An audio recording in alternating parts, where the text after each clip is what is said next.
تاریخ کربلا کی 5ویں ویڈیو آپ کی خدمت میں حاضر ہے۔ آپ سب سے درخواست ہے کہ ویڈیو سیریز کو مکمل دیکھیے اور ہمارے چینل کرما والی رات کو سبسکرائب کر دیجیے۔ 7 محرم الحرام کو حضرت امام علی مقام اور آپ کے قافلہ پر پانی کو بند کر دیا گیا۔ امام علی مقام ہرگز اس بات کو پسند نہیں فرماتے تھے کہ مسلمانوں کے درمیان خون ریزی ہو اور اس کا دبا میرے اوپر لگایا جائے، اس لیے آپ نے اتمام حجت کے لیے دوبارہ خود اپنی جانب سے صلح کی گفتگو کا آغاز فرمایا اور ابن سعد کو پیغام بھیجا کہ آج رات ہم تم سے ملنا چاہتے ہیں۔ ابن سعد نے یہ بات مان لی اور رات کے وقت 20 سواروں کے ساتھ امام حسین علیہ السلام کے سامنے آیا۔ حضرت امام علیہ السلام بھی اپنے ساتھیوں کے ہمراہ تشریف لے گئے۔ حضرت امام علیہ السلام اور ابن سعد نے اکیلے میں کچھ باتیں کی اور بات کرنے کے بعد اپنے اپنے قیام گاہ میں لوٹ آئے۔ حضرت امام علی مقام اور ابن سعد کے درمیان جو باتیں ہوئیں ان کا حقیقت میں کسی کو بھی علم نہیں ہے، لیکن کچھ قیاس آرائیوں کے طور پر روایتیں پیش کی جاتی ہیں جن میں کہا جاتا ہے کہ امام نے ابن سعد سے 3 باتیں کی کہ میں جہاں سے آیا ہوں مجھے وہیں واپس چلے جانے دو، نمبر 2 مجھے مملکت اسلام کے کسی بھی سرحدی مقام پر لے چلو، میں وہیں رہ کر وقت گزار لوں گا، یا مجھے یزید کے پاس بھیج دو، میں اس سے ڈائریکٹ بات کرنا چاہتا ہوں۔ ابن سعد نے یہ پیغام ابن زیاد تک پہنچا دیے، لیکن ابن زیاد نے ان میں سے کسی بھی بات کو ماننے سے انکار کر دیا۔ 9 محرم الحرام 7 ہجری بروز جمعرات کو شام کے وقت ابن سعد نے اپنے ساتھیوں کو حملہ کرنے کا حکم دے دیا۔ اس وقت امام علی مقام اپنے خیمے کے دروازے پر دیوار کا سہارا لے کر گھٹنوں پر سر رکھ کر بیٹھے تھے کہ آپ کی آنکھ لگ گئی۔ اچانک فوج کے شور و غل کی آواز سن کر آپ کی بہن زینب رضی اللہ تعالیٰ عنہ پردے کے پاس آئیں اور امام علی مقام کو مخاطب کرتے ہوئے فرمایا،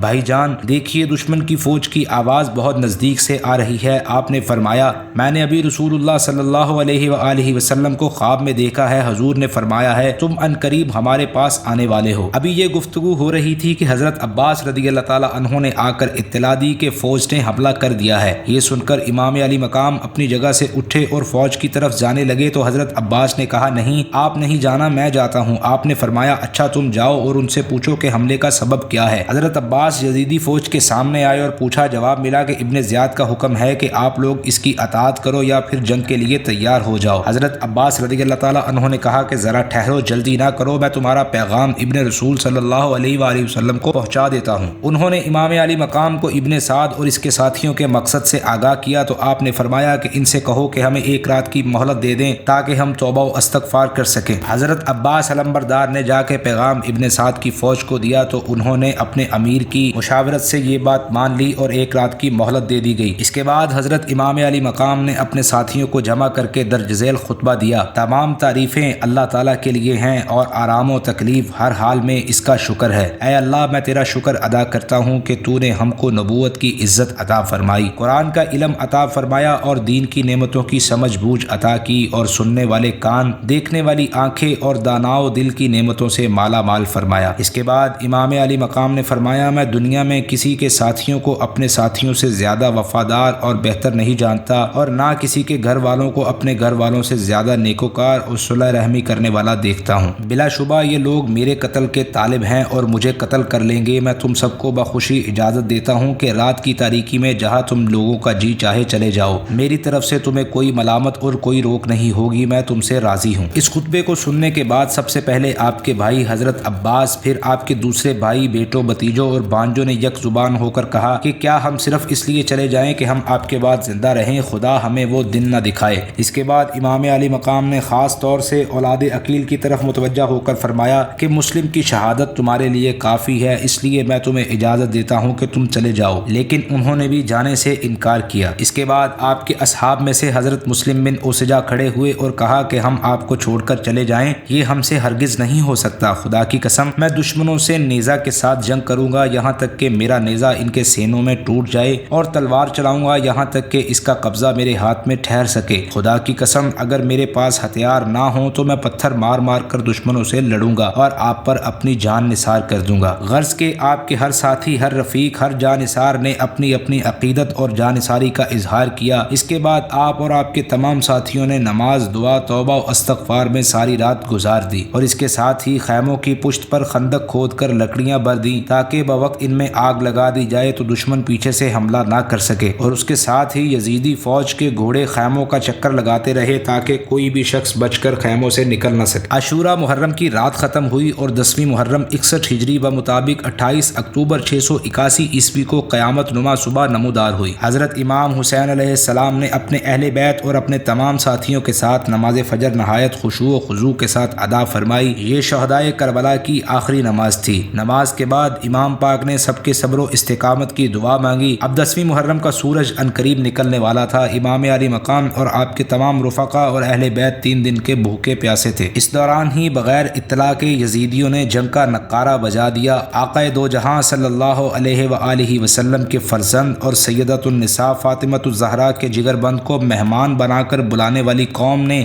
جانوں پر کھیلنے کی دعوت دی۔ حضرت امام علی مقام میدان کارزار میں تشریف لے گئے اور خطبہ فرمایا۔ حمد و صلات کے بعد آپ نے فرمایا، لوگو میرے حسب نسب پر غور کرو کہ میں کون ہوں، پھر اپنے گرے بانوں میں منہ ڈال کر سوچو کہ تمہیں میرا خون بہانا اور میری توہین کرنا جائز ہے۔ کیا میں تمہارے نبی کا نواسا نہیں ہوں؟ کیا آپ صلی اللہ علیہ وآلہ وسلم کے چچا زاد بھائی حضرت علی کرم اللہ وجہہ الکریم کا فرزند نہیں ہوں؟ کیا سید الشہداء حضرت حمزہ میرے والد کے چچا نہیں ہیں؟ کیا تم میں سے کسی نے یہ نہیں سنا کہ رسول کریم نے میرے اور میرے بھائی کے بارے میں کیا فرمایا ہے کہ یہ دونوں جنتی نوجوانوں کے سردار ہیں؟ اگر تم میری بات کو سچ سمجھتے ہو اور تم جانتے ہو کہ میں سچا ہوں اور میں نے کبھی جھوٹ نہیں بولا تو تم مجھے بتاؤ، کیا یہ حدیث تمہیں میرا خون بہانے سے روکنے کے لیے کافی نہیں ہے؟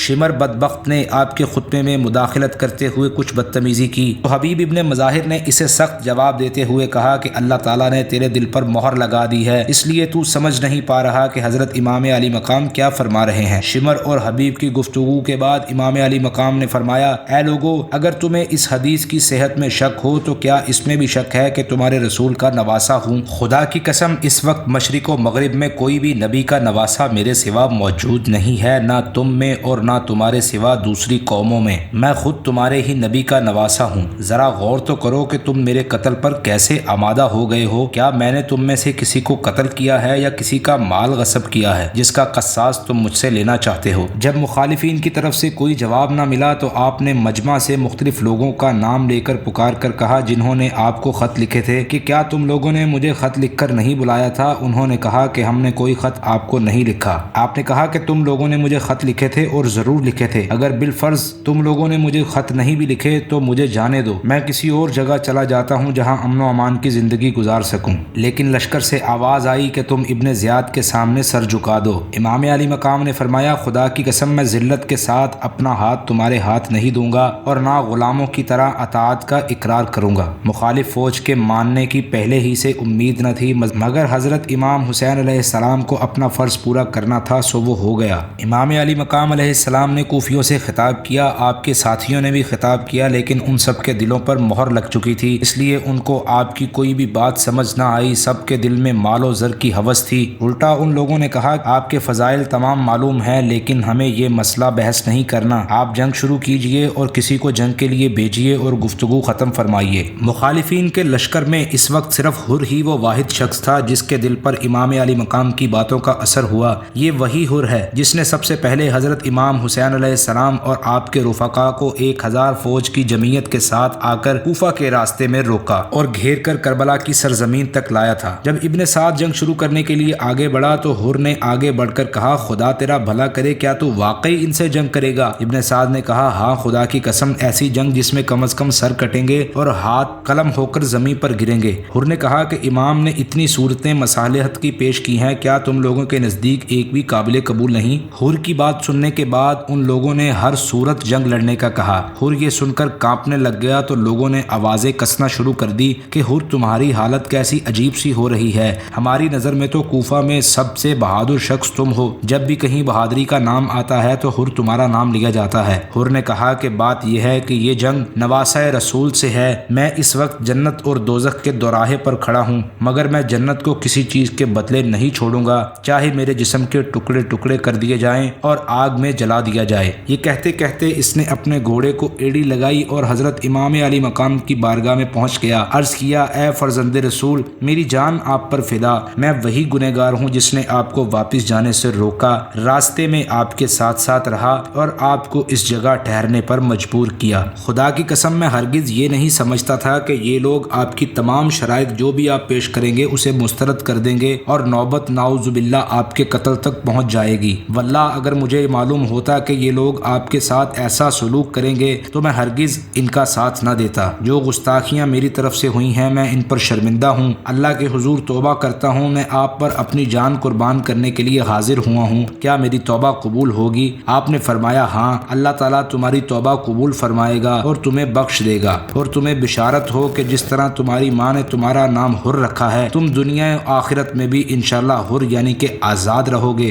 حر نے کہا کہ میرا آپ کی مدد میں گھوڑے پر سوار رہنا نیچے اترنے سے بہتر ہے، اب میں آخری شہید ہو کر گھوڑے سے نیچے اتروں گا۔ امام علی مقام حر کی بات سن کر مسکرا دیے۔ آپ نے فرمایا اچھا، جو تمہارا دل چاہے وہی کرو، اللہ تعالیٰ تم پر رحم فرمائے۔